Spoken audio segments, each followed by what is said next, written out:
Shall we start now, Cathy? Are you ready? Sure. Okay, so yes, friends, all the ladies and gentlemen, welcome to our next online lecture series of Anatolia. So for this week, we have a special guest from Hong Kong Polytechnic University, Professor Cathy Hsu'nun. She is the professor of tourism at the School of Hospitality and Tourism Management in Hong Kong. So she has very extensive experience in research and teaching and projects. And she also had some experience, editorial experience. I think you edited a journal, I think, before, the Journal of Travel and Tourism Education. Is that right, Cathy? Before some years ago? Travel and tourism. Yeah, so it was a part of also Radlich, I think, as far as I remember. So she just took over the position of editorial position of tourism management. This is one of the leading journals in our field, in tourism field. It was, I think, the beginning of July, Cathy, that January. Oh, since last January, okay. So, okay, I mixed with Bob McArcher, so he just, lead the journal for 6 months, I think. Right. Yeah. Okay. Good. Welcome, Cathy. Shall we start with the general question about tourism management? Sure, go ahead. So it has been also almost 1 year that you started as a chief editor of this journal. So could you please tell us something about the history of this journal, tourism management? So when was it launched, and how many submissions do you have per year? I know from Chris Ryan, he was always complaining that the journal had, more than 1,000 submissions in the past. Yeah. And how many issues you have, how many pages, how many articles you publish in each issue in a year. So could you please tell us something about this? Okay, sure. Thank you, Mazen, for your invitation. It's really nice to see so many people here. It's evening in Hong Kong and probably still during the work time in Turkey and in Europe as well. I see some familiar names on the list of participants. So hello, everyone. If you look at the tourism management homepage, the official line is tourism management is the leading international journal for all those concerned with the management, including planning of travel and tourism. So it is quite broad. Management could include many things, right? So it's up to a different interpretation, but it does include management and policy planning as well. We publish paper from both the supply side and the demand side. And demand side also include hospitality. When I started doing the taking up the post of editor-in-chief, the first question a lot of the colleagues asked me is, do you take hospitality papers? And I say, yes, we take good papers. So tourism really is a very broad umbrella definition. And we do see papers coming in, not only from hotels, but also from food and beverage restaurant, and also now very popular sharing economy, especially the sharing accommodation sector, in addition to some of the traditional, more narrowly defined tourism areas as well. So really it is a very broad coverage. The journal actually was founded in 1959, way over before my time, so I wasn't sure who started it, but as everybody knows, Chris Ryan was the longest serving editor-in-chief of tourism management for over 20 years. So he really developed the journal into what it is today. As Martin just mentioned, he retired from the editor-in-chief position the end of June 2019, and Bob McArcher, my former colleague, was the intern for a 6-month period before I started taking up the post January this year. So the current team has been doing it for 11 and a half months of 2020. In terms of the usage, there's a bit of information from the publisher. last year, 2019, full text article download, including PDF and HTML, online viewing was over 2 million. And this year, we'll wait for a couple more months to find out how many full text download happened in 2020. Actually, starting from this year, tourism management no longer has page numbers, and you probably have seen that for other journals as well. That is a trend. Instead of waiting for a full issue to be available, then each paper gets a page number, for example, page 1 to page 17. So starting from 2020, tourism management no longer has page number. So each paper is assigned a unique paper number, just basically a stream of numeric number instead of page number. And then also tourism management no longer have issues. So each, what we traditionally understand as issue now is actually a volume. So for this year, actually 2021, we started with volume, for example, 82, 83. So we no longer have the traditional, if you're using the APA style citation, then we don't have those volume issue number. Now everything is just a volume and then with a unique ID for the paper instead of a page number. Anyway, so for each volume or issue now, we have about probably 30 papers in that, and the 30 papers will include different types of papers. Tourism management now has 4 different categories of papers. Research paper, obviously, those are full-length articles. Research notes, which are a bit shorter, about 3,000 words. Case studies, if somebody write up investigate a unique, for example, study context, or develop a method and apply it to a geographic area, then those papers could be published under the case study. That's the 3rd category.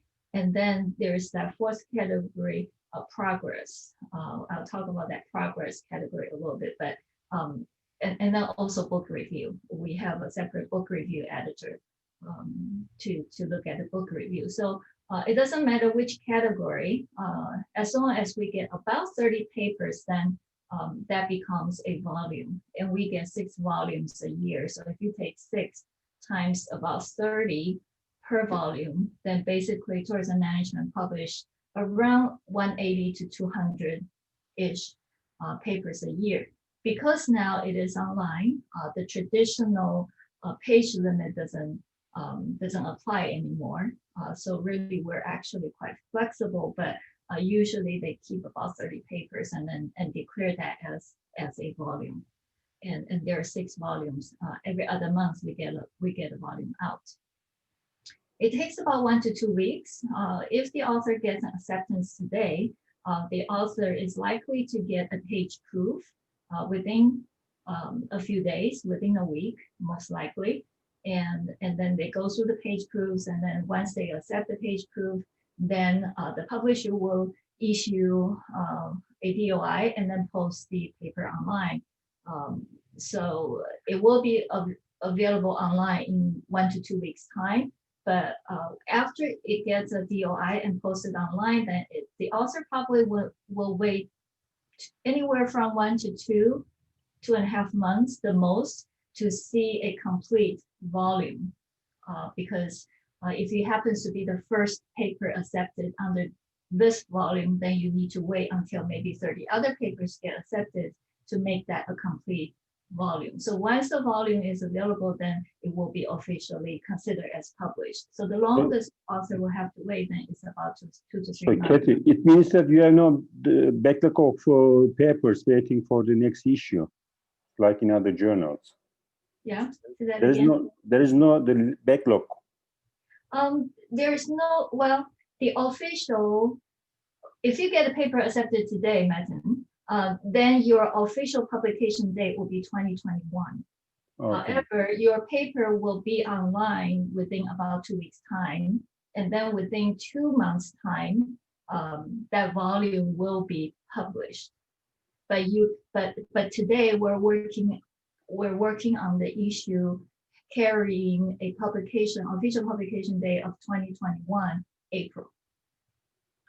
Okay, so you I think know the way of publishing the papers, except papers like online issues or advanced issues, just to put them on the backlog of waiting papers So for the next year.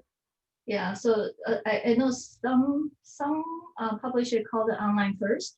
So yes, first will be available within 1 to 2 weeks, and then you will know which volume your paper will be in. And for some reason, I think they still print a few copies, the hard copy, and that's what I'm talking about. Within about two months' time, they get a complete copy. They can deposit that in the library. But if you want to call the backlog, then we're looking at between today, November, and April, so probably 4 months' time. So I think this is the practice, I think, which is only initiated by Elsevier. And this is the case for all Elsevier journals. So I think it will be difficult for us as the authors or as the readers to get used to such a change, in the way of having this kind of articles or journals, and changing the style of the system of publishing articles in the journals, like changing the way of the format of page numbers, issue numbers. You all have removed all this, let's say the information. So it is, for example, it's too difficult for myself to cite any paper from this kind of journals. So I'm always looking for this issue, page numbers, and so on. Could be easier for the young people, perhaps young generations. Now you cite the volume and then the unique ID and then the DOI. Right. Or DOI number could be perhaps mostly helpful to just to handle with all these problems perhaps in the future. Yeah, I think some other publisher also start doing that. As I remember, is it the IJHM or IJCHM? They also start using the ID. Yeah, thank you, Cathy. So, what is the number of submissions for your journal so far now? Right, I think this year we will have close to 1,900. So, is there an increase or decrease compared to last year?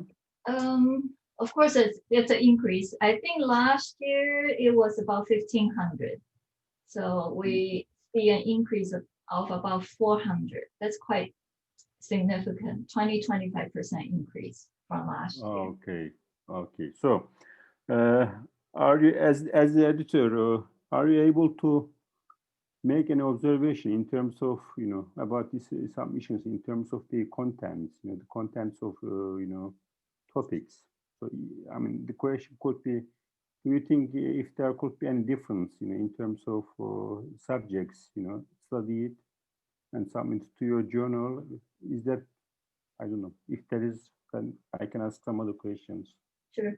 Of course. I did a search. I think last week. Just search submission by keywords. I simply put in COVID, and then more than 200 papers showed up. So out of the 1,800, 1,700 we have received so far, more than 200 have COVID as a keyword.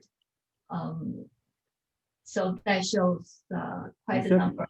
100? What is the number? More than 200. More than 200 papers, full papers. Full papers, yes. Okay. Yeah. Almost. So I was quite amazed. I think we got the first COVID paper in late March. So I was like, wow, people are really fast in writing up papers. So what would be your reaction as there is for this kind of submissions on COVID-19? So they are conceptual, empirical. If it is an empirical paper, what could be your reactions, or if it is conceptual, what do you think about the process to carry on? Tourism management usually does not publish conceptual papers. Mhm. I was told when I took up the post, right?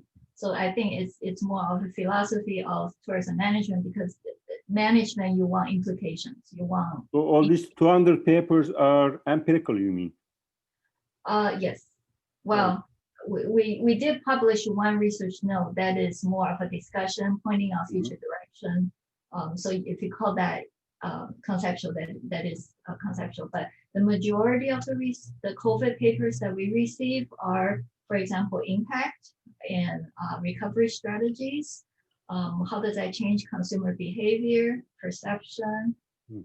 Yes, a lot of them are qualitative, quantitative, and we get a lot of big data study on COVID, mobility patterns. But one observation, you asked me about observation, one observation that I have is many of the COVID papers are unfortunately descriptive, simply describing what's happening rather than having a unique theoretical founding and a step further to make theoretical contribution. We're not there yet.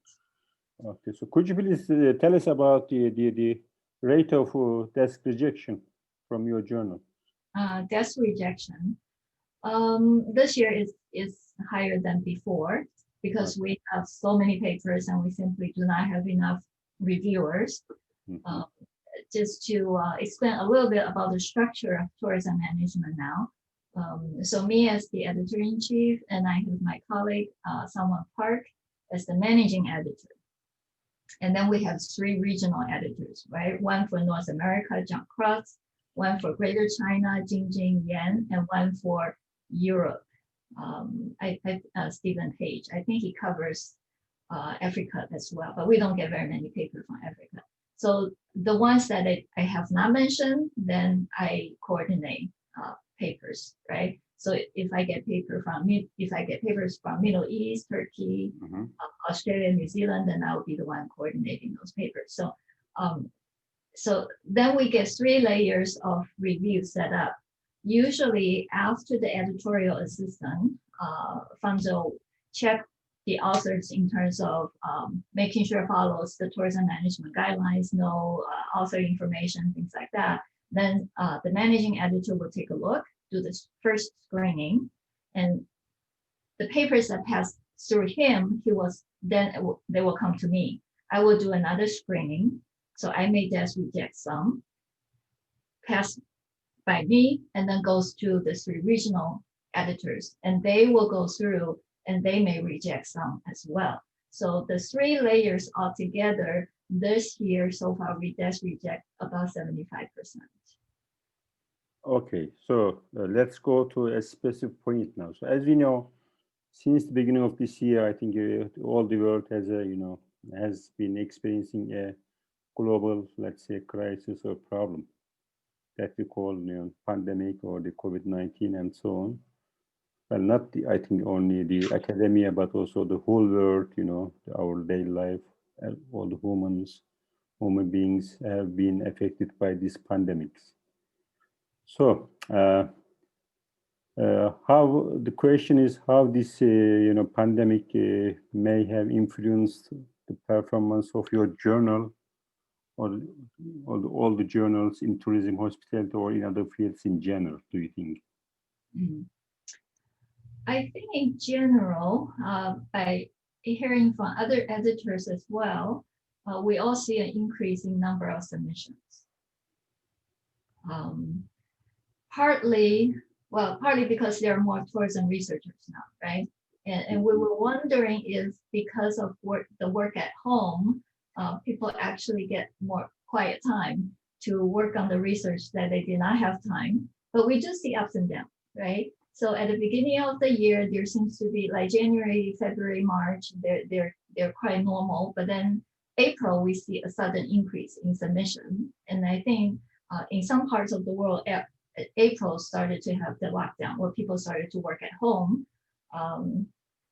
And that went through the summer. But then in September, we saw a drop, probably because in many countries, the semester started and people are busy getting used to online teaching, therefore they put their research aside. So yes, I do see some ups and downs, probably in correlation to what we have to do, not only for research, but for teaching as well.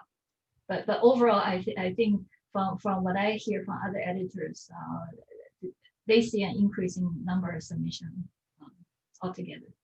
Yeah, but on the other hand, when I spoke to some of my colleagues in different countries, they always complain about the workload of teaching. Yeah. Just because of transition from the traditional teaching style to online, formats. So I think this is same in Turkey as well, because we had to deal with too many things, to transform ourselves, to learn how to use online teaching and so on, the online platforms.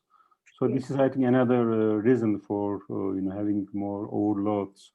So if this happens, so how they find time to do more research? I don't know, but how they can maintain this balance, in their life, in their professional life? Yeah, maybe earlier in the year, when it started in Asia, right? So Western countries were not affected yet, and then gradually we see waves, moving outside. I don't know. In some places, I don't know if their classes being canceled or postponed. Okay. Academic calendar being changed, so there may be, for some people, more time. For example, my classes have been canceled basically. So for the first part of the year, I did not teach. Obviously, I need to make up next year. So next year, my teaching load will be very high. But earlier this year, I did not have any classes to teach. So I guess everybody is experiencing different patterns, but it has been a tough year, yes, for researchers as well. Yeah, I think, Cathy, one more reason, one more challenge could be, I think, most of the conferences are canceled. Yeah. So people, I think, the authors who choose journals, submission of their papers for journals, other than for the conferences, I think. And this could be the reason for having more papers, submissions for the journals. That's a good point.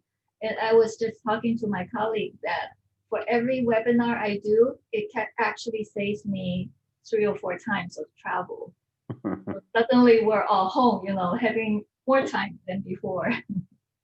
Yeah, that is another the case. So we are also saving times, not because of traveling too much, for long distance and so on. So yeah, okay. So we have more submissions for this year. Okay, my question is, personally, I also experience, as the editor, also as the reviewer, for being invited to review many articles from different journals. So even, for example, until this year, I rarely received invitations from non-tourism journals for a paper review. But in the last couple of months, well, the proportion of these non-tourism journals, invitations has increased. I don't know, well, substantial for me. This is my personal case. So it means, do you think that it means, I think, all journals now are suffering from, from not finding the, enough reviewers for each submissions? Yeah. Not only they try to go to different fields to find perhaps more, let's say, volunteer, people. Yeah. And that's even tougher if they haven't done any research in tourism. We try to, for example, if we find somebody use a technique or method in a different discipline, we would like to, invite people in that particular discipline just to make sure the methodology and everything is correct if we don't have that expertise within our tourism discipline. But yeah, it is difficult to make them to agree, yes, we will review papers for tourism management. Okay, so yes, I think in assigning the most appropriate and professional, let's say, reviewers with the sufficient amount of expertise in the field. of the submission. So how could you handle with this problem? How you said I couldn't get the exact number, but you said something about 18 or 1700 submissions for this year. Yeah. To your journal. So this is too much, workload for yourself. Yeah, even you just distribute your works, to other associate editors and so on.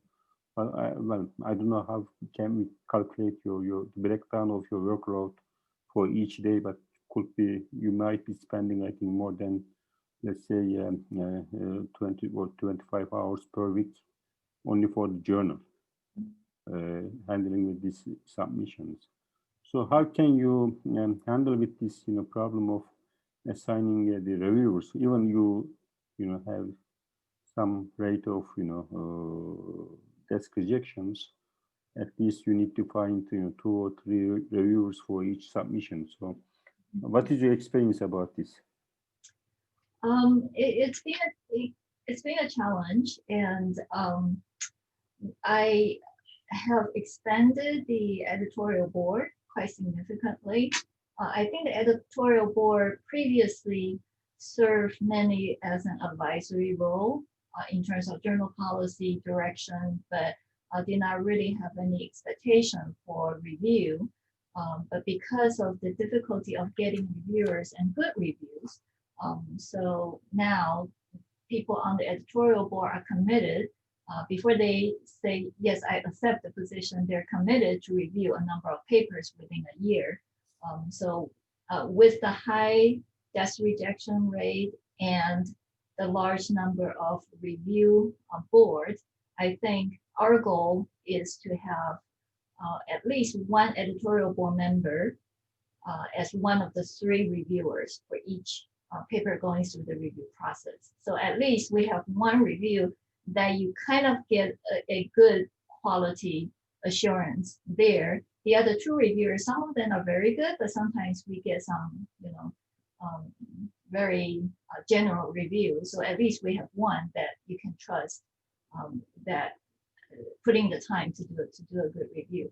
And for the editorial board, we also try to expand beyond the tourism discipline. For example, we have tried to invite a couple from management information system, from the managed school, business school, and we haven't had any luck from computer science or other areas. But as we see more papers coming in using big data analytics, we may need to expand further in terms of the pool of editorial board members.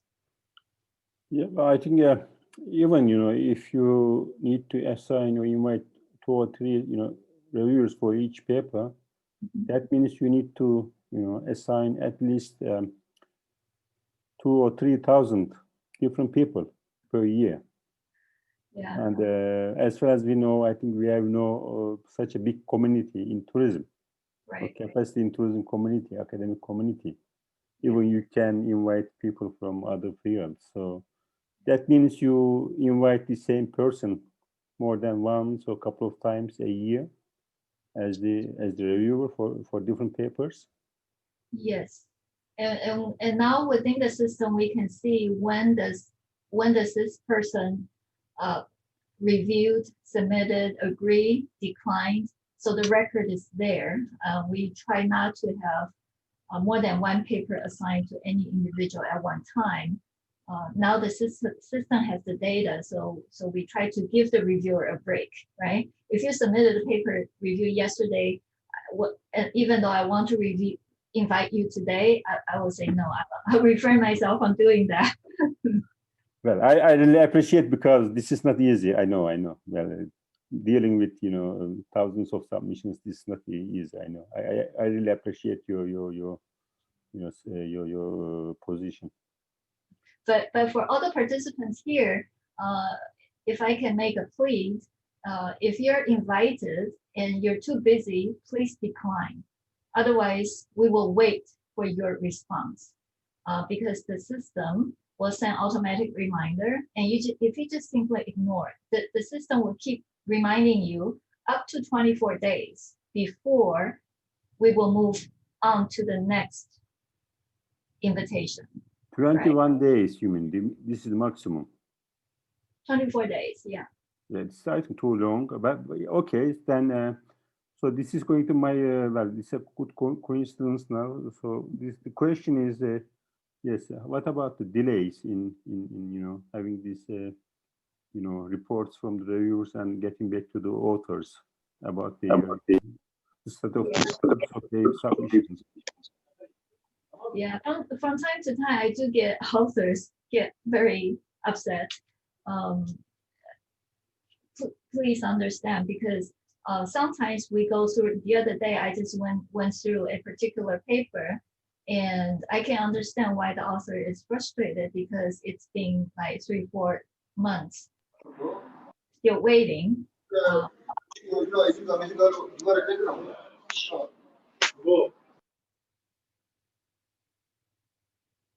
And that is because when I look into the system, we have invited 14 reviewers, and 9 of them eventually declined, but some of them simply ignored.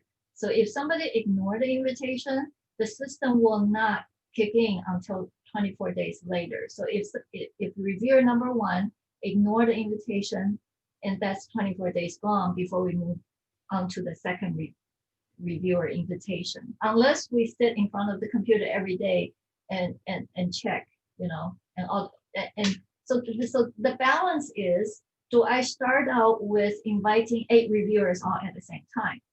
And then when I get 3, I will simply say, thank you very much to the other 5, your review is no longer required. Or do I start with 3, and if 1 says no, I move on to the next, right? So it is a balance that's difficult from time to time, because we have reviewers complain as well. What do you mean my review is no longer required? I already spent time on it, right? So we try not to start with too many invitations and relying on the reviewers to say, no, I don't have time. If you don't have time, this is not your research area, please decline, so that we can move on to the next reviewer right away.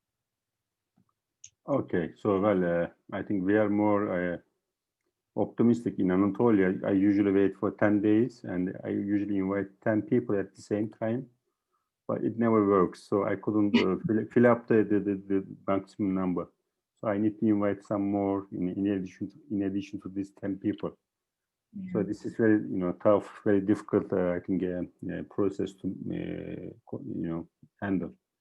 So Cathy, so as both as an editor and also as an author, what is your opinion about the quality of these submissions?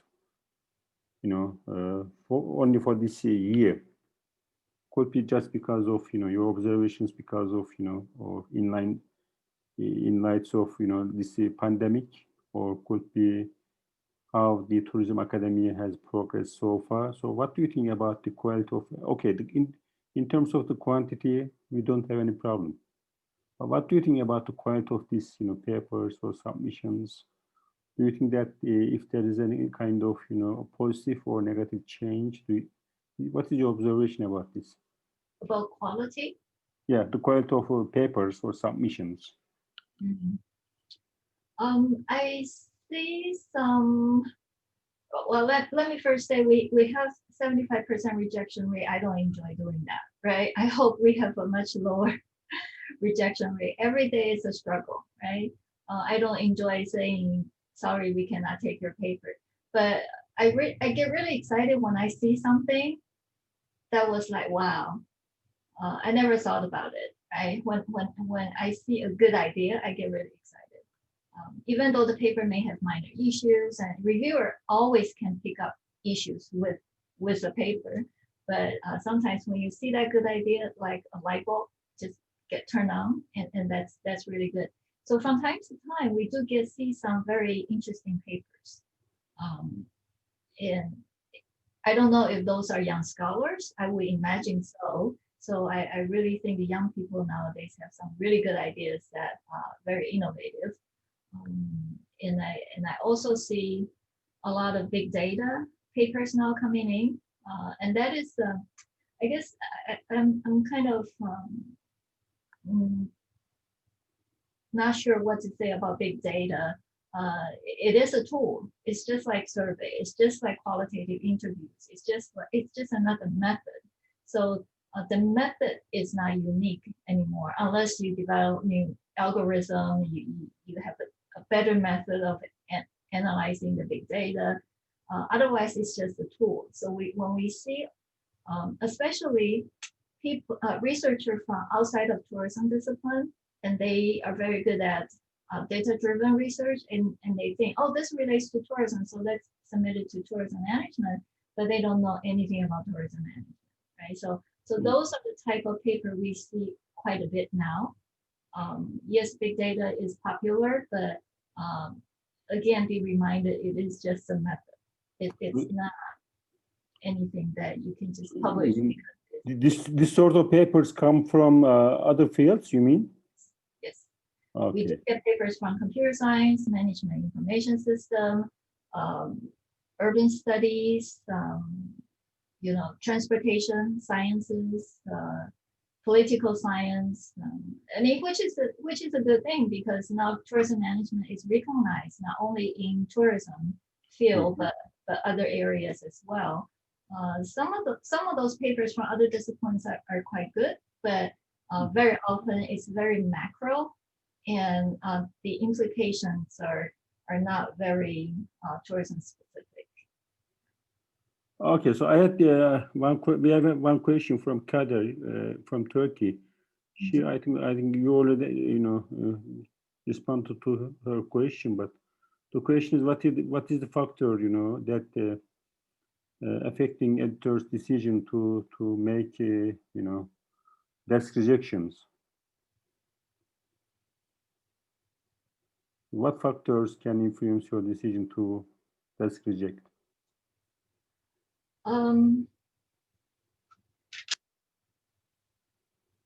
There are a few types of studies that the journal does not entertain. For example, conceptual paper. For example, bibliometric or systematic analysis paper. For example, cross-sectional survey, purely empirical with no theoretical contribution. So papers like that are pretty easy to spot, right? Especially with cross-sectional convenient sample research. So those tend to fall into the desk rejection category. If, however, it is a purely empirical study, yet quite interesting, then we tend to suggest transfer to tourism management perspectives. Well, yeah.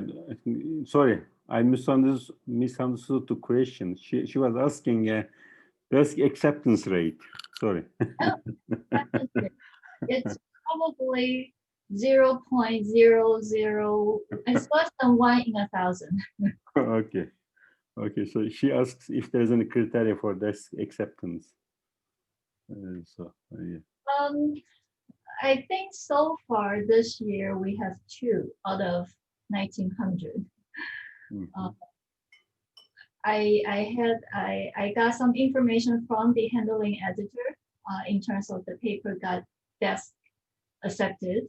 Just for your information, I think within this year, 2020, of the 3 regional editors plus myself, 4 people, only 1 regional editor has accepted 2 papers, right? And so he said the paper tends to be very unique and very difficult to find qualified reviewers. Obviously, that's a technical issue, but then let me see what he said. Okay, on a very unique and important theoretical question, and so the regional editor deems the submission meets such a standard, release the paper to the ultimate peer reviewers, the readers, right? So if any of the readers feel like a paper that should not be accepted, obviously tourism management will welcome a challenge or a rebuttal to be published. So it's about advancing our knowledge and understanding of the field. Obviously, the review process is not perfect. We make both type 1 and type 2 errors. It is very difficult to desk reject. Very often I sit on the paper, read it over and over and over and say, should I desk reject it or should I send it out to the reviewer? Because I don't want to wrongfully reject a paper, but it does happen, right? And then, so yes, out of the 2,000 papers submitted, 2 got accepted this year. It could be wrongfully accepted. It's up to the readers to point that out. So please, if you see a paper that should not be accepted, write something and point that out. So it is a dialogue. We've seen a rebuttal, we've seen studies talking about a better method comparing to a particular study being published. Again, that will go through the process again. But it's very rare. Yeah, well, at least I recall one of these papers just being accepted in a couple of days ago. So I think it's something about experience versus manufacturing products and so on. So at least it's good to see that the paper is not about COVID-19, but it is accepted, that's accepted. But this is sometimes some journals have directly accepted these COVID-19 papers directly without sending them to the reviewers. At least some journals like yours pay more attention to some other non-trendy let's say usual submissions papers. Yes, do you have any other questions here, the audience? I think there is no question here. So yes, I may ask you the other question about, so what would be your advice for your suggestions first for the authors, perhaps to focus on, let's say, under this circumstances of this year or in the future. So, and could be also for the reviewers, for the editors and so on. Right. I think with the COVID, obviously we received a lot of submissions about COVID, like I mentioned earlier. Unfortunately, many of them of the submissions are quite descriptive. Yes, it is important. It describes the phenomenon, but those papers we tend to suggest transfer to tourism management perspectives that publishes empirical studies. So when you investigate the COVID from different perspectives, please consider the theoretical contribution as well. COVID is a phenomenon. Its impact on tourism is a phenomenon. How do we address that issue is a phenomenon, but behind the phenomenon, what are the theoretical foundations and what can you advance the theory based on this phenomenon? Actually, there are a lot of, some people will say, well, advancing theory, that's very difficult. Actually, it is not. A lot of the concepts that we have taken for granted because of the COVID, we may need to redefine, right? The definition we had before about trust, about comfort, about hospitality, about choices, about many of the psychological constructs, we may need to have different definitions because of COVID, right? If you can find a new definition, that would definitely be some contribution to knowledge, advancing the knowledge. And also some of the previously empirically proven or demonstrated relationships may not work, may need to be revised, right? A led to B, but under the new situation, that relationship may not be correct anymore, or there could be additional moderating variable, mediating variable, a different way of thinking. So all of those are potential topics for investigation from theoretical perspective about the phenomenon of COVID. So I would strongly encourage authors to think from a theoretical perspective as well. And the other thing is nowadays we see a lot of experimental studies. But again, it's just like a few years ago, we see a lot of SEM studies. Now we see a lot of experimental design, and we see a lot of big data. These are tools, right? So make sure that they stay as a tool.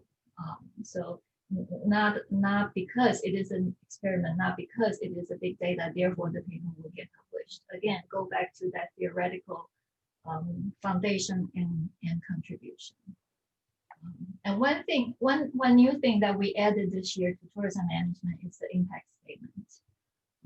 I'm not sure about where you are, but that will be a that will become a requirement, I think, for many of the government's research assessment exercise. It started in the UK. Their research excellence framework. Now the funding body asks, what's the impact of your study? Impact beyond academia, right? So do you make any impact on the society, on policy, consumer? So the new thing that we added for tourism management is this year is for authors to write up a statement of impact. What is the impact of your study? It's not an abstract. It's not about your contribution to theory. It's about the real life impact made by this particular study. So yeah, Cathy, so you just mentioned that you have also an increasing number of submissions from non-tourism, let's say, academics. Mm-hmm. And now, as you know, there is a substantial difference between social sciences and sciences in terms of, the number of multiple authorship.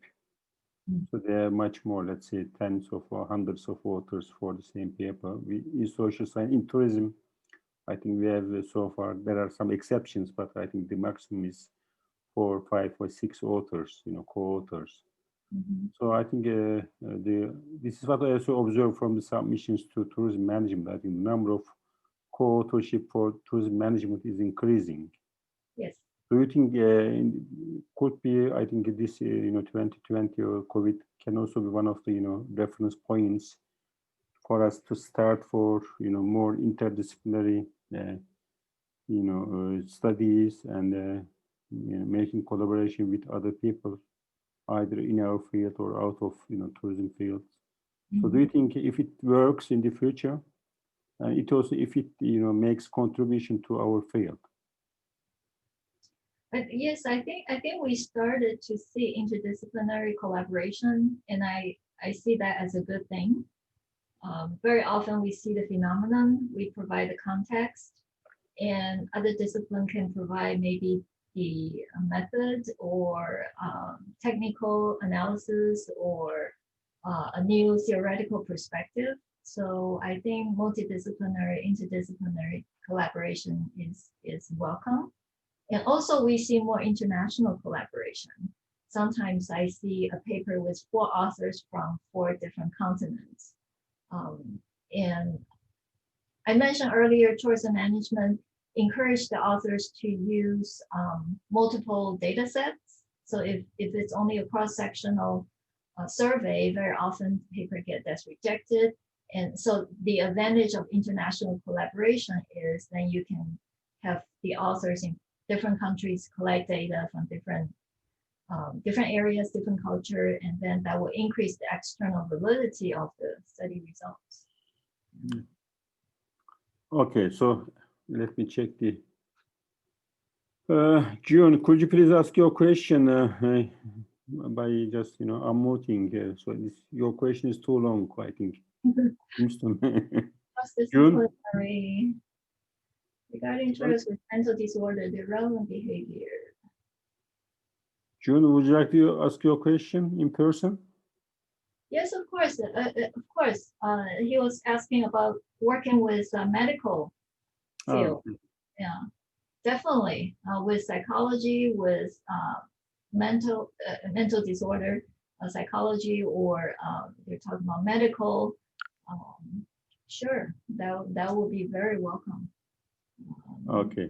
It does have challenges, though. I went to interdisciplinary research group meeting on campus a couple weeks ago, because I was interested, and they do a lot of, for example, the direct measurement, and they have all kinds of equipment. They do VR and AI and all that.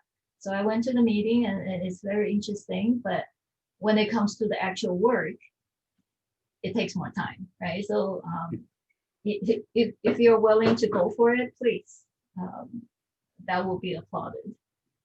Okay. So just following my previous question, what could be your further suggestions for the reviewers? No, I'm sorry, I was reading. I didn't. You just mentioned about your suggestions for the authors, but what could be your suggestions for the reviewers? For the reviewers. Yeah. Please, if you for other the editors of other journals as well. I really appreciate good reviewers. Sometimes I was like, wow, this reviewer really spent the time. I don't know how to repay the reviewer for very, not necessarily long reviews are good reviews, but some reviewers really, really insightful. So please, if you accept the invitation, please do provide at least some good constructive feedback, right? And that's another thing, because sometimes the reviewer will say reject, but then it doesn't say why. So when the authors get the rejection, and they will complain, why do you reject the paper? The reviewer didn't say anything, right? So they think, the author will think the editor made the arbitrary decision to reject the paper because the reviewer didn't have any negative things to say. So please, if you suggest a paper to be rejected, let us know why, right?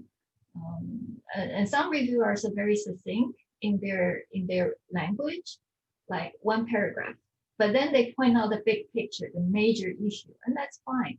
I'm not asking for a 3-page review, but please let us know if you think this should be accepted, why, if you think this should be rejected, why, and that will make the authors understand why this paper is accepted or rejected. So number one, please reply to the invitation.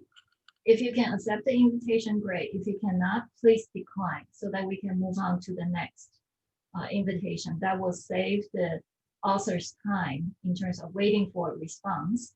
And two, if you accept the invitation, please complete the review in time.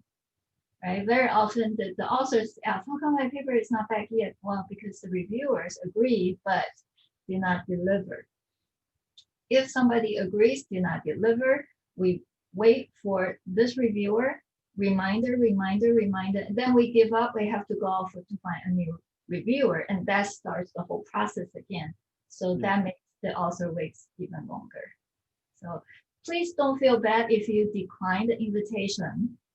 We understand you're busy, but do recline if you have no time to yeah, I agree with you. I think it's much better than losing time in the end. At least we can save more time in the beginning, not putting ourselves, as the editors or journals into risk, risk of losing time. Yeah, we have one more question about this pandemic. So how she's asking about how many submissions. So you said more than 200. 200. She says this is satisfactory for you. I think not. Think so. I think number-wise, I was amazed at how quickly our colleagues can do the study and write up the paper and submit. But I have to say, a lot of them are very descriptive. Descriptive. Okay, so yeah, I think they might be more opinion papers or less than, I don't know. So you can just quickly perhaps balance the quality of these submissions. One more question from August. Most of my colleagues published 2 or 3 papers about pandemic and its impacts on tourism. So I think there is no question. August here in tourism journals. So yeah, in Turkish also we have many papers, conceptual papers, descriptive papers on pandemics and tourism industry. So I think this almost at the same quality level of other submissions in the international area. Yes, the audience, could you please? Yeah, I was just say, please don't take me wrong. There's nothing wrong with descriptive papers. You provide the information, describe the phenomenon, and benefit probably the industry and some other population as well. I'm saying that from the tourism management as a journal perspective, we're looking for theoretical contribution. Yeah. So Okay. that's different issues. Yeah, I agree with you. So I think what I say here, by descriptive, it is like the repetition of what we already know, so this is not descriptive even, or not conceptual anymore. Yes, Adem. So would you like to consider conducting interactive webinars to inspire new researchers to gain more perspectives on how to become a reviewer, or how to help them when they evaluate papers? So this is something about, I think, more the training side. So as a journal, do you have any idea and any plans on this? I see that Sarah and Scott from Annals of Tourism Research, they started a series of webinar.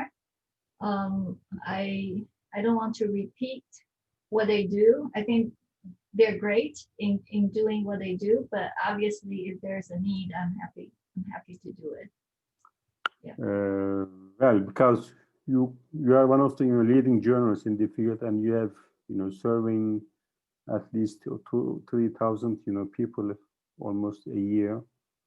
So this is a big number. So I think there could be enough let's say capacity for you, demand for you to help them for their training. Sure, we can find a suitable time. Maybe do two to fit the different time zone, and invite some of our good reviewers to share. I do see a few reviewers' name on the list of participants, so we can invite some reviewers to share their experience as well. Yeah, good idea. Perhaps publishers may do something about this. Could be more helpful, I think. Yeah, they can help organize it as well. Yeah. Yes, the friends. Do you have any other questions, the audience? Please feel free to ask your questions. So we have almost 1 hour finished now. Yes, any other questions?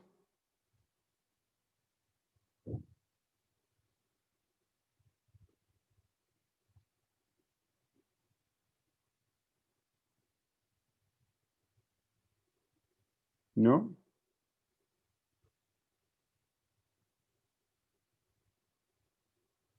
I'm just going through the list of participants.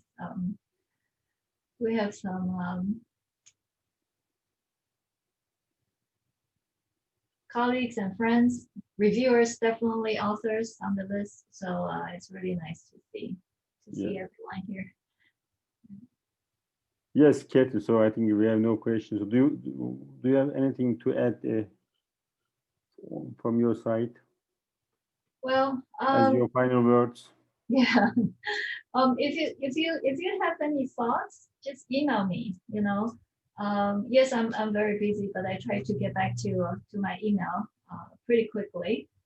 If you hear anything, if you have any suggestions, we're open. We're happy to hear. Not necessarily we can entertain all the requests, but I think our ears are open. We need to listen and see what your concerns, comments are out there and try to address. So your journal is always open for anyone to submit their papers.